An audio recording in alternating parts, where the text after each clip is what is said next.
28 years, that's how long Norway waited. 28 years of watching other nations walk out onto the biggest stage in sport while they sat at home.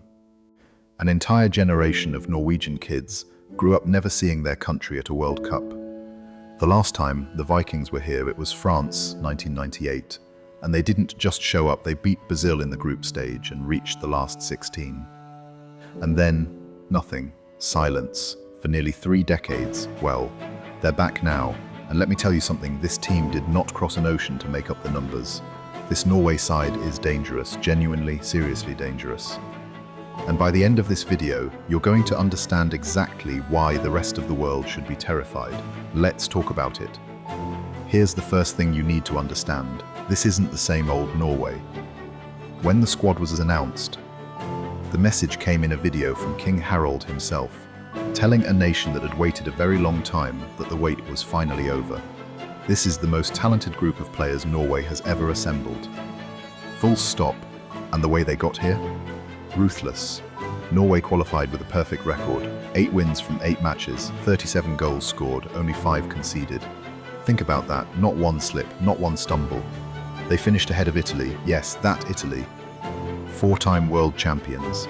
And they didn't squeak past them, they humiliated them, winning 3-0 in Oslo and 4-1 inside the San Siro. An aggregate of 7-1 against one of the most decorated nations in football history. That's not a fluke. That's a statement. Now, every great team has a heartbeat. Norway has 2. The first is the most feared striker on the planet, Erling Haaland. He led all of Europe in qualifying with 16 goals. 16. He is Norway's all-time leading scorer. And at 25 years old, this is his first ever major tournament. Just sit with how absurd that is. One of the greatest goal scorers of his generation. And the world has never seen him at a World Cup until now. And here's a detail that'll give you chills. His father, Alfie Haaland, played for Norway at the 1994 World Cup in the United States. 32 years later, his son walks out on the same soil to write his own chapter. The second heartbeat is the brain. Martin Ødegaard. Norway's captain, the man who drove Arsenal to their first league title in over 2 decades. If Haaland is the knife, Ødegaard is the hand that guides it.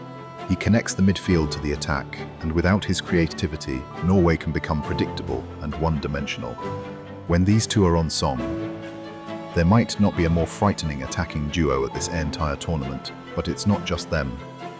Behind them you've got Sander Berge, doing the dirty work, winning the ball, shielding the defense so Ødegaard can roam free.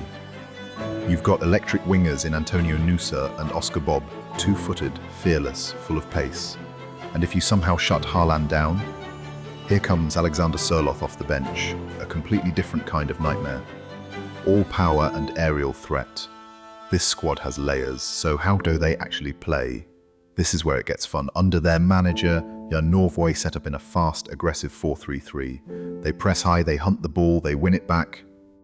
And then, boom, they go vertical, feeding Haaland in behind the defense before you've even had time to breathe. This is vertical football, progressive and lightning quick. And against the big boys, they're smart about it. Against a team like France, Norway are happy to give up the ball, sit in a well-organized block, and then absolutely murder you on the counter with Haaland's pace running in behind. Hunter or counter-puncher. That flexibility is exactly what makes a dark horse so hard to prepare for. And none of this happens without the man pulling the strings on the touchline, Ståle Solbakken. I have to pause here, because his story is genuinely one of the most remarkable in football. Solbakken played for Norway at that 1998 World Cup, and then in 2001, during a training session, his heart stopped. He suffered a massive heart attack and was, for several minutes, clinically dead, revived on the way to the hospital. He came back. He came back to football and took over the national team with a pragmatic, ego-free philosophy where even the biggest stars track back and do their work. A man given a second life, now leading his country back to the promised land.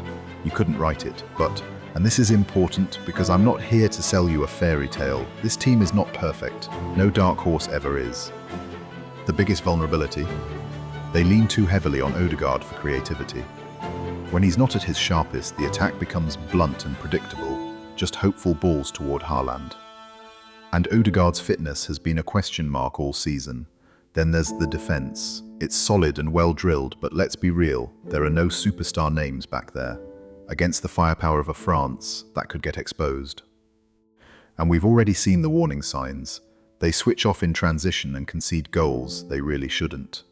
And the elephant in the room, this team has almost no deep tournament experience.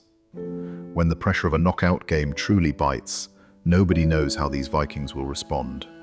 That's the great unknown. So let's get to the part you've been waiting for. How is it actually going in North America? Because the answer is, beautifully. They opened against Iraq, and Erling Haaland announced himself to the World Cup the only way he knows how, with a brace on his tournament debut. Norway won it 4-1. Going straight to the top of the group, the wait was over and the big man delivered on cue. Then came the real test, Senegal, a genuine heavyweight, a team that reached the last Africa Cup of Nations final. And on a rain-soaked night in New Jersey, we got a 5-goal thriller. Marcus Pedersen broke the deadlock, and then Haaland, who struck twice in the second half to become Norway's all-time top scorer at World Cups. Ismaila Sarr grabbed a brace of his own to set up a tense finish, but Norway held on to win it 3-2. And here's the stat that should make every Norwegian's hair stand on end. That was Norway's second win of this tournament, which is more victories than they had in all of their previous World Cups combined. 2 games, 2 wins, a ticket to the knockouts already stamped. And it leaves them tied at the very top of the group, heading into a colossal final match against France to decide who wins it. So where does this end? How far can they really go? Look, France are favourites, ranked among the best teams on earth, but Norway have already proven they belong. They've got the deadliest striker in the world, a captain who can unlock any defence, a system built for chaos, and a manager who literally came back from the dead to lead them here. The real dream is to finally smash past that 1998 ceiling and reach the first World Cup quarter-final in Norwegian history. And for the first time in 28 years, that dream doesn't sound crazy. It sounds possible. The Vikings have waited nearly 3 decades for this moment. They are not here to participate. They are here to make people remember. So I want to hear from you. How far do Haaland and Norway go? Group stage exit, or a genuine dark horse run deep into the knockouts? Tell me in the comments, fight it out down there. And subscribe, because the moment that France Decider kicks off, we are covering every single second of it. I'll see you in the next one.